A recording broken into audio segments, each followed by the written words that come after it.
that you would ask him? Well, I mean, I went to a I've been trying to, like, get involved with the disability. Well, because I have to get accommodations for the withdrawal symptoms I still have, which I did not want to do. But, like, if I can't sit in class with the fluorescent lights, then I have to, you know. So it's like this battle of, like, learning how not to be a patient and how to unlearn all that. It's a fine line. It's very complex. Very. You know. Yeah. And then how to become a helper after you were an ex-patient. Like, nobody does that.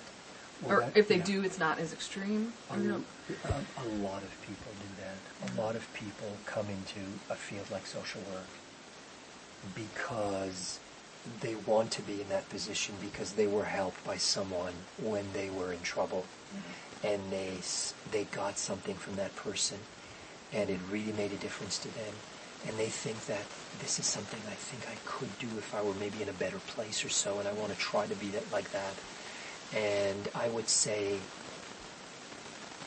50% of students have been in a real bad place before, and they want to now try, be on the other side of the desk with a seat, and they've been inspired a lot by their social worker. And many students are taking medications, have been on medications. Many students. And I know at UCLA, I criticize that initiative they have here to provide, they're expanding the range of mental health services to provide freshmen who come here, the first-year students. To them, it's becoming part of education now. And the students are asking for more of it. The counseling services here are, filled up. There's waiting lists.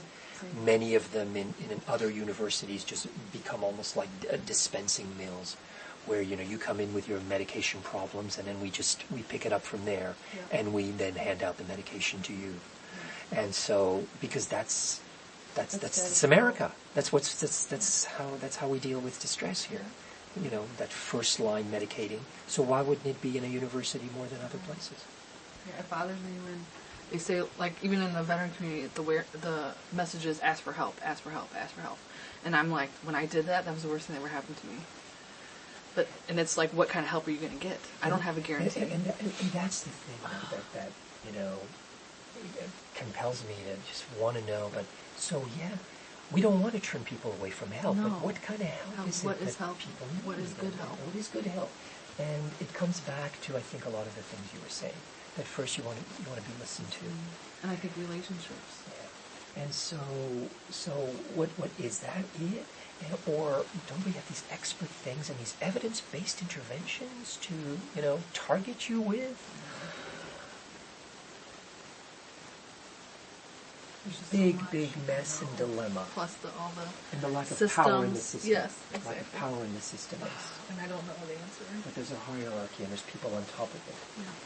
And so there are no simple answers except that you cannot get a change without fighting for it. Nothing has ever been handed down to people on a silver platter. Here's your pension fund. Here's your only 5-day-a-week working week, Here's no child labor. No, people had to fight for it. and fight and be dedicated to it. Otherwise it doesn't happen. So I just feel like, for me, I think this is still withdrawal. Yeah, but so you need to take care of that. Yes, because I worry that if I push too hard, then they're going to see that I need help. And then I'm right back in the system. You know what I mean? Well, they're going to think you need help. Right. So until I'm stronger, I need to... But many people have been where you've been. Many people have been where you've been. Previous ex-patients. Some people whose names, again, we don't know now because they're not household names. But there are many people were exactly living what you're living, and while they were going through that, they were trying to organize, and they were trying to tell people of their experiences. So in this way, and you know some of them, of course. And so...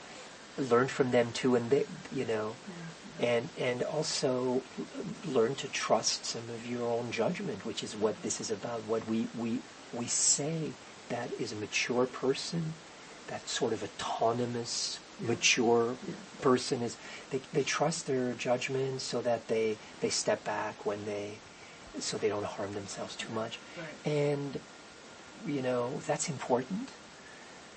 And that's what you need to trust too, that at some point, hey, I can't devote myself to a cause because I could get hurt. And so that's what you've been saying all along. I tended to dismiss that a bit, saying, oh no, look at you, you're going to school, you're getting straight A's, you're talking to students, yeah, do more of that. But there's this other thing you're also saying, that I'm trying to heal from all of this. So now that you're in academia, what kind of things have you faced in your career? Because I need to be forewarned, so you're the only one I know who to ask. Things I faced in the worst I faced in my career. The worst I faced in my career was when I first became an assistant professor. So, like just starting out in my career, a couple of years away from tenure, I had the psychiatric establishment of the Canadian province I was in just turn on me, put all their guns on me, and sabotage funded studies I was doing and sending out memos to their members saying, do not participate in his studies. This is a biased professor. And I was at the very beginning of my career. They just really came down on me. But you know what? I don't know what happened, except not only did I survive that, but I completely prospered. After that attack, it was a real powerful attack. I just had a young baby daughter. I was just starting this position. I didn't know anything from anything. And I thought my career is over. And you know what?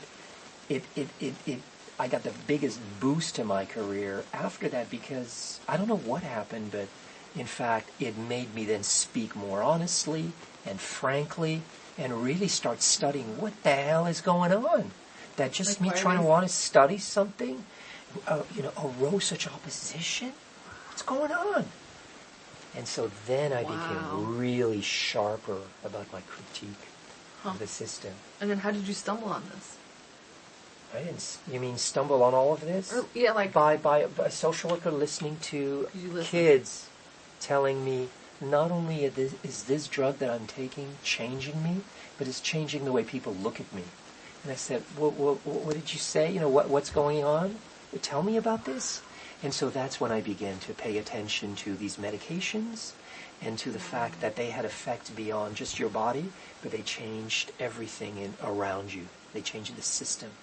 And that's what made me broaden my look. And that's how I got into it. No personal experiences myself. Just listening and knowing and just studying history and how drugs went through through history, how people changed their views about them, and of course I was raised in the 60s, so I got exposed to a lot of substances and didn't understand why people spoke about them one way, but those who used them spoke about them another way, and all that stuff contributed to getting into that in my experiences with clients. That's how it happened. It was just got into that. But that was a long time ago. That was almost 40 years ago. Over 40 years ago. So like now when you're at the school and they see your syllabus, did you get any pushback from fellow staff or anything? In most places, once people don't really even care what you're doing, just as long as everyone's happy and satisfied, that the students are happy and satisfied. They don't really care and that you're publishing and you're bringing money for grants. So I've been successful in my career with that. But it took all this work, and I can relate. I was always torn. Do I do this? Do I protect myself? Do I just, strengthen this ability of mine, or do I just go out and talk, or all of this, at the same time? So I can relate a little teeny bit to what you're saying, but I think you're in a tough place, and even thinking about you need a good support network. You need a good support network. People that you can call and you can speak to, and that can check you a little bit. And at the same time, you need what you have, which is courage. You need to be courageous, because you have to move forward. Yeah, that's it. It's just they have you in social work school concentrating on okay, you have 2 years here.